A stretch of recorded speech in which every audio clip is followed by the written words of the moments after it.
Hello, my name is Frank Douglas. I'm a professional juggler, a magician, an entertainer. I've been on adventures all over. Let me tell you, all over. And I've learned some skills. I'd really like to share those skills with you now.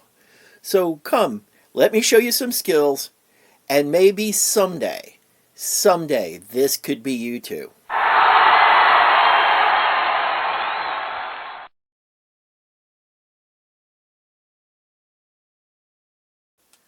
Hello, everybody. I'm going to be doing a series of videos about the weird things that I do, and today's video and several of these videos are going to be about balloons. I'm going to talk about inflating and how to make various balloon animals and the like. They're not all animals, so balloon sculptures of some sort. First thing I'd like to note is safety first. When doing the mouth inflating part of this, have some sort of eye protection. If you've ever noticed, clowns wear big glasses. A lot of balloon twisters wear glasses. If you want to invent new kind of curse words, have a balloon pop in your eyeball. You will invent new curse words. And it doesn't matter who you are, you're going to. So having something over your eyes is a really good idea. Safety point number 2, and this is something that's very serious, and I don't want to be a downer about it, but it's real, and that is never give a balloon to a small child. Nobody under the age of 3, or any child that is orally fixating on things, chewing on their sleeve or chewing on something, don't do it. I did meet somebody who lost a child to a balloon, and it's not something you ever want to hear. So just don't do it. With that said, I've also made a balloon hat for somebody for their 100th birthday. So if they can wait till they're older than 3, they can get balloons till they're 100. So you'll spend a lot more time of your life over the age of 3, hopefully. So, what's with these balloons? I'm probably going to cut that. So, you want to do some balloons. First thing you're going to need is some balloons. Come in a bag. But if you're ordering your balloons, which nowadays seems to be the only reliable way to get your balloons, as sometimes you'll find them at brick and mortar stores of like magic shops and stuff, but they're very few and far between at this point. So, odds are you're going to be ordering your balloons. And you'll see all sorts of numbers. This isn't that complicated. Your standard balloon twisting doggy balloon type balloon is a 260 balloon. That's one of these. This is pretty much the standard. You're going to go through more of these than any other balloon you get, unless you go down some weird rabbit hole. This is what you're going to be using most of the time. The numbers, by the way, is the thickness of the balloon by the length of the balloon. And if you're observant, you'll realize that this is not actually 60 inches as I'm holding it, and it doesn't look like it's 2 inches in diameter either. That's if you inflate this to its absolute about to pop dimensions. It will be 2 inches by 60 inches. If you blow it up that much, you won't be able to twist it. The second you try to twist it, it's going to pop. The next most likely to get you into twisting will be the 160. And if you're paying attention, you'll realize that that probably means 1 inch by 60 inches long. These are also a lot of fun. You get a lot more twist out of these because they're skinnier. The displacement of air is less because the diameter is smaller. Going in the other direction. Wow, that casts a big shadow behind me. Dun, dun, dun. Is a 350. Yes, 3 inches by 50 inches long. You get less twisting out of this because the diameter is larger. But you can make some pretty big things out of these and really impressive things without getting very complicated because it's just so big. You make a hat out of this, it's like, oh, look how big that is. You just wrapped it around their head. It doesn't really matter.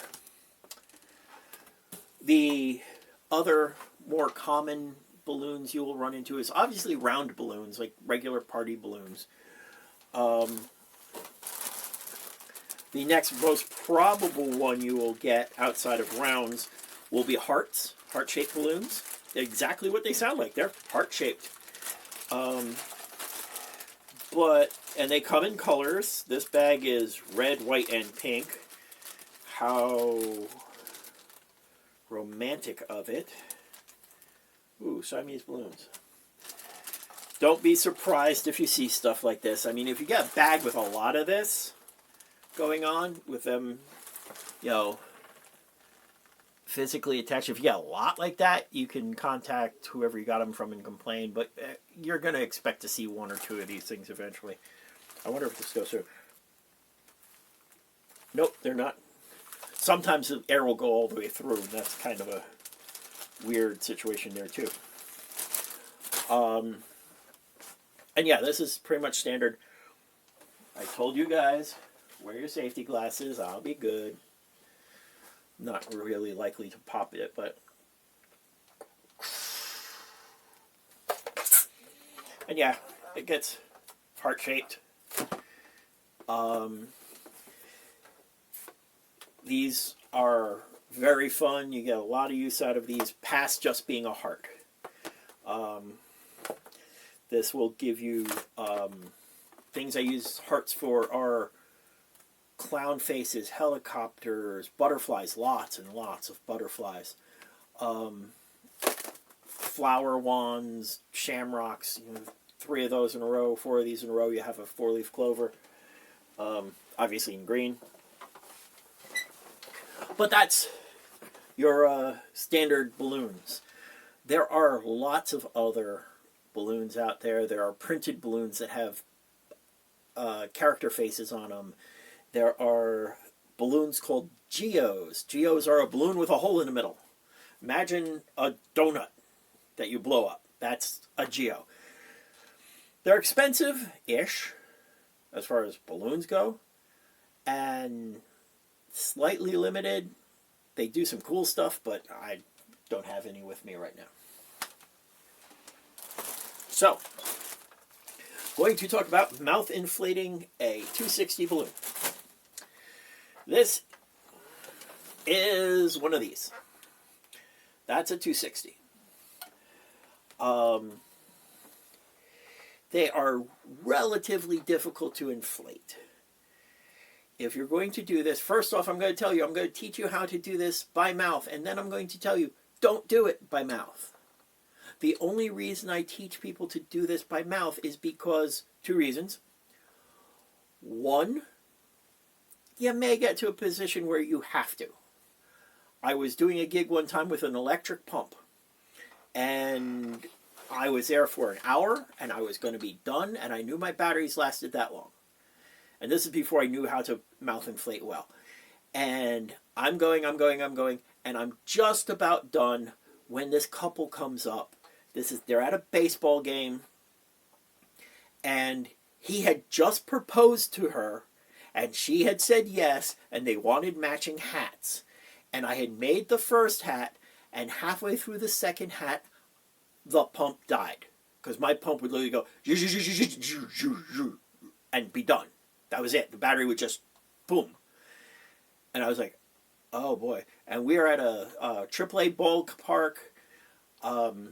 They very much wanted me out. I was paid to be there for the hour and then get out. And I'm like, I'm not going to let this couple, they literally just said yes, and I'm not going to leave with half a hat. So I brute force inflated this thing by mouth without knowing how to do it. And it was like 90-something degrees out. I'd been in the sun. It was miserable.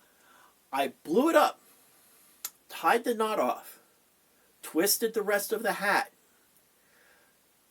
About halfway through twisting the rest of the hat, my eyesight came back because I was, oh no. So But I wasn't going to let that person sit. The other reason I teach people to do this is because sooner or later, you're going to be twisting balloons using your pump. Hey, I have a pump. Smart me, or the electric pump, or whatever. I'm using a pump. And somewhere along the lines, you're going to have these kids, you're going to give them, and dad's going to say, it's always dad. Ah, you're cheating. Really? At which point, I will hand dad a balloon. I will take out a balloon. I will inflate the balloon. I will tie the balloon off. I will then break the balloon in half, let the air out, and say, your kid gets it as soon as you blow it up. I've had dads come back like 2 hours later with this gimped balloon, like all warped. The kid will always go. And you know what mom looks like when she's exasperated with dad? Because that's the look the kid gives dad when he or she realizes that their balloon is in his. Yeah. So, just to respond to the, hey, you're cheating, be able to do this. But otherwise, you're handing someone a bag of germs. And nowadays, hey, it's 2020. Do you really think people want that? For years, you couldn't do this in Japan anyway. You could make a working piano out of inflated balloons, and they'd be like nice and leave. They wouldn't take it from you. So, step one, give it a bit of a stretch. Don't abuse the hell out of it, but make sure you give it a bit of a stretch. When you're learning to do this, you may want to get it on a pump, inflate it once, let it out. That'll help loosen it up till you learn how to do it in your mouth. What you want to do is you want to take a big breath in. You're not going to use your lungs for the beginning of this. You're going to use just your mouth. You're going to open up your mouth like you have a mouthful of water. And then you go, like, squish your mouth shut, like you're spitting the water out. It's all in here that pressure comes from. That first bubble that happens is the hardest part of this whole thing.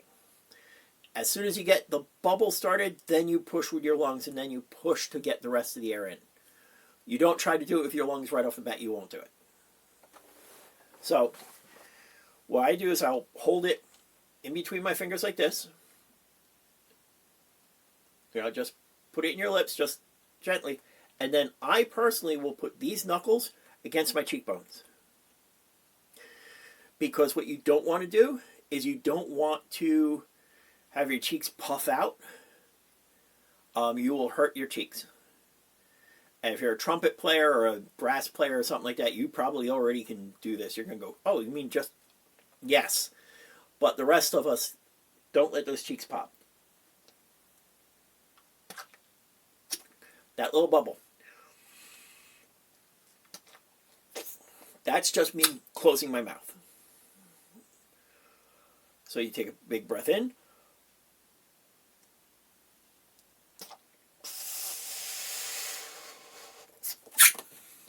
And let the rest of the air out. And with practice, you'll be able to get more and more if that's your goal. This is more than enough to impress Dad. I think at my best I could do 2 160 balloons. That was extremely painful. The smaller the diameter, the harder it is to blow up, by the way. So the 350s are easier to blow up. The 160s are much harder to blow up.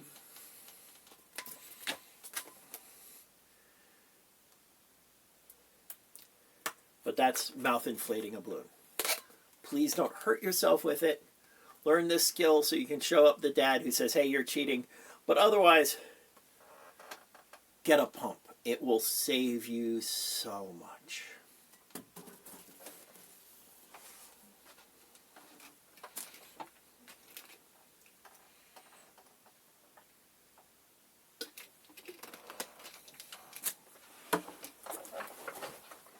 Okay, one more thing about safety. Be careful what's on your hands. Wash your hands a good time before you're doing your balloons. And not with anything with citrus-based oils in it. No orange soap or anything like that. Actually was at a balloon twisting convention up in Massachusetts, I think it was, and we got snowed in, and the only soap they had in the hotel, the soap, the shampoo, everything, was orange zest, something or another. And here we are in an international balloon twisting convention, and the only soap available was an orange citrus-based soap. Citric acid pops balloons. You have a hotel filled with people who traveled all over the world to twist balloons, and they can't use the soap. Yeah, so be careful with, orange juice and lemonade and, anything like that, any soaps and stuff on your hands. You want your hands clean, but not necessarily super dry. If you're getting a lot of squeaking, it's because you don't have enough oils in your hands. So a little bit of this, get your hands, just start to sweat a little bit, just the oils in your hands back, and it will help cut your squeaking down a lot.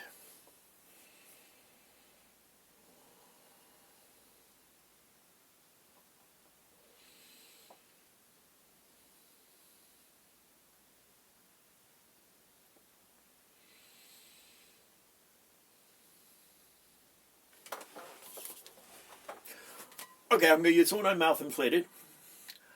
We're going to do a tiny doggy. Why not? Yeah. We're going to do tiny doggy with a poodle tail. You're going to, when you're twisting a balloon, and my hands are still going to be a little,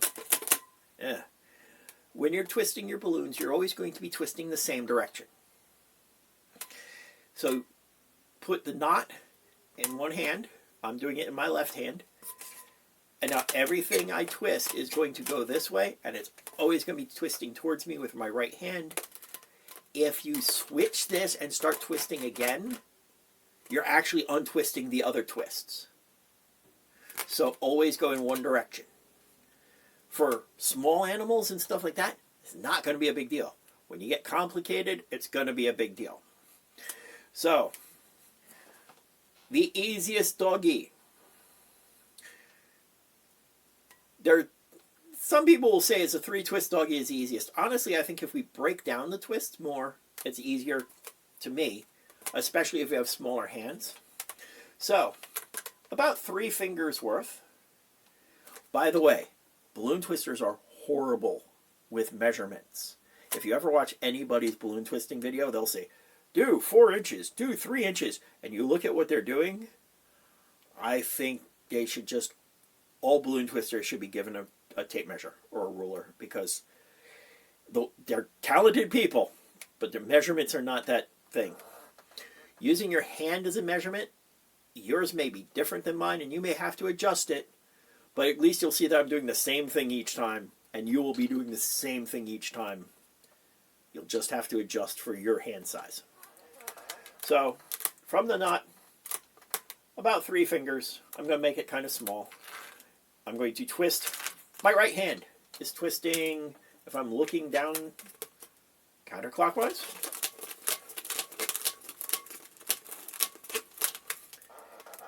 That's going to be the doggy's nose. Now, I put that in here. As you go, you can put this in against your body to help hold it from unraveling. And as you add each twist, you can run it into your arm. So now you can twist something here and keep that from untwisting. Okay? I mean, once you get used to this, you won't have to pinch it and do all these weird things. But to help you go along, make 2 more bubbles about that size. Turning this way. Put it against my body. Do it again.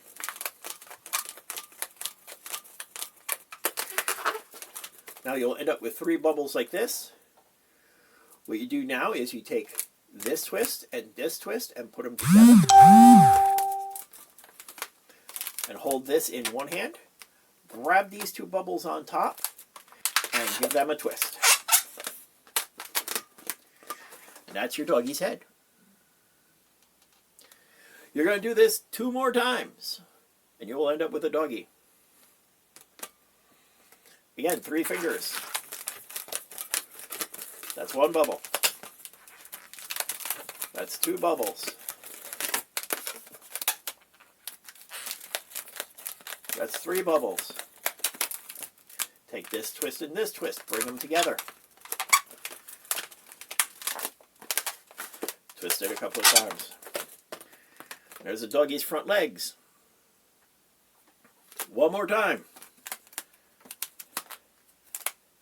You can make his body. This is now going to be his body, so you can make it a little bit longer. So that's about 4 fingers. 3 fingers.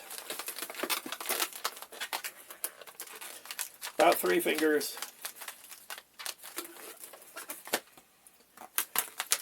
Bring this twist and this twist together. Grab it from here. Give it a couple of twists. You now have a doggy. But we want the little poodle tail. We want the little poodle tail. People love the poodle tail. Go figure. Reach up here. Grab the tip of that thing. Just the very tip. Grab it. And stretch the ever-living heck out of it. Ooh, don't rip it off. You could just go boom and rip it off, and then the doggy has no tail. And if you didn't lock twist the back end, I haven't taught you that yet, your doggy's going to fall apart. So, once you do that, you want to hold this so there's only just enough room for air to get through this tube. You don't want to pinch this. You want to hold it just there, and then you're going to squeeze. See, there's plenty of room for it to get through. I'm going to squeeze this bubble, and it's going to go up top. Pinch it off, give a twist. Not twist it, give a stretch. And there's your poodle tail. People love that. By the way, this on top of hats or anything else, anything where you do this to, people love. And that's your doggy.